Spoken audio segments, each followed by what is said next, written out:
les 5 obstacles majeurs pour être en pleine santé quand tu es entrepreneur.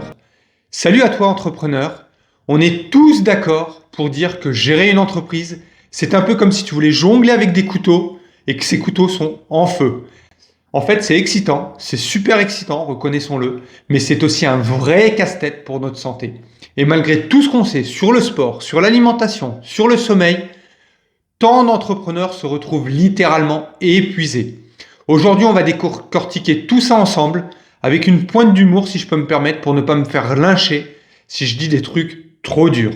Alors le premier point, le premier obstacle pour être en pleine santé quand tu es entrepreneur, c'est ta surcharge cognitive. Ah, ça c'est un fameux point, la surcharge cognitive. Pourquoi? C'est le moment où ton cerveau ressemble plus à un serveur informatique en pleine surchauffe plutôt qu'à un organe humain. Oui, l'entrepreneuriat c'est un marathon, c'est pas un sprint. Tu le lis partout, tu l'entends dans tous les forums, tu le vois dans tous les forums et tu l'entends dans tous les cours de management. Mais pourtant, soyons honnêtes, qui ne s'est jamais dit juste une tâche de plus? Et moi-même, si je suis honnête, je dois l'avouer, je dis souvent un appel de plus, une répétition de plus, un pas de plus, une action de plus. La réalité, c'est que notre cortex préfrontal, ce petit bout de cerveau qui gère nos émotions, qui gère notre concentration, finit par crier stop. Mais au lieu de l'écouter, on lui dit de continuer à bosser. Résultat, fatigue mentale. Et là, même faire un simple choix entre une salade et un burger, ça devient un vrai casse-tête. Le deuxième problème, la deuxième problématique ou le deuxième obstacle, c'est le biais de la gratification immédiate.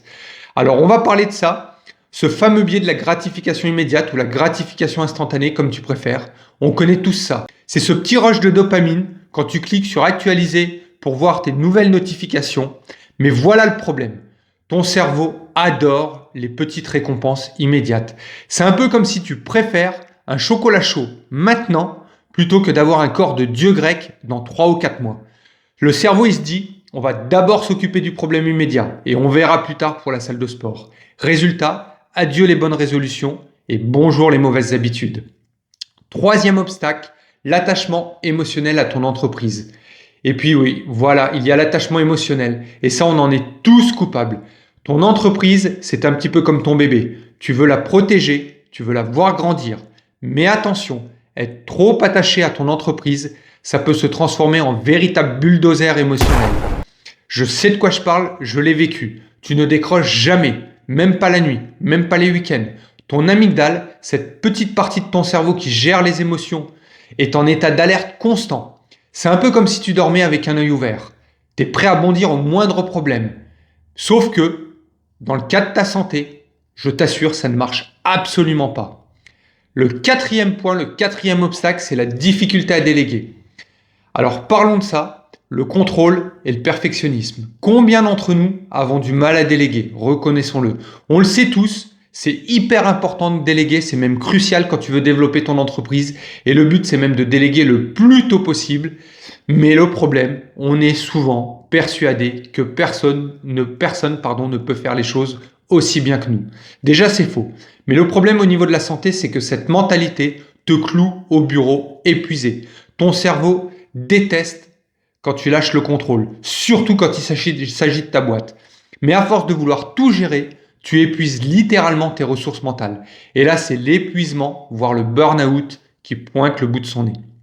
Le cinquième obstacle majeur, c'est la dissonance cognitive. Tu sais ce que tu devrais faire, mais tu fais le contraire. Je te donne un exemple. Tu sais que ça serait mieux d'aller au lit tôt ou de dormir à des heures régulières, et tu sais que c'est vital, mais pourtant, tu restes scotché sur ton écran jusqu'à 2 heures du matin. Ça crée une tension interne en toi extrêmement intense, et crois-moi, ton cerveau, il déteste ça. Voilà, c'est tout pour aujourd'hui. Nous avons fait le tour des raisons principales. Alors, il y en a d'autres, mais là, je t'ai présenté les 5 plus fortes qu'on rencontre le plus souvent chez un maximum d'entrepreneurs. Et c'est malgré toutes les connaissances qu'on peut avoir, c'est la raison majeure qui fait qu'on reste souvent en mauvaise santé, qu'en tout cas, la plupart des entrepreneurs ont de grandes difficultés à rester en pleine santé. C'est pas une question de volonté, mais surtout, c'est la question de comprendre comment notre cerveau fonctionne. Alors prends du recul et surtout ne sois pas trop dur avec toi-même parce qu'à la fin de la journée, ta santé, c'est vraiment la base pour continuer à faire ce que tu aimes. Si tu as aimé cette vidéo, pense à t'abonner, laisse un commentaire et lâche un petit like. Moi, je te souhaite une excellente journée, je te dis à bientôt et surtout, prends soin de toi.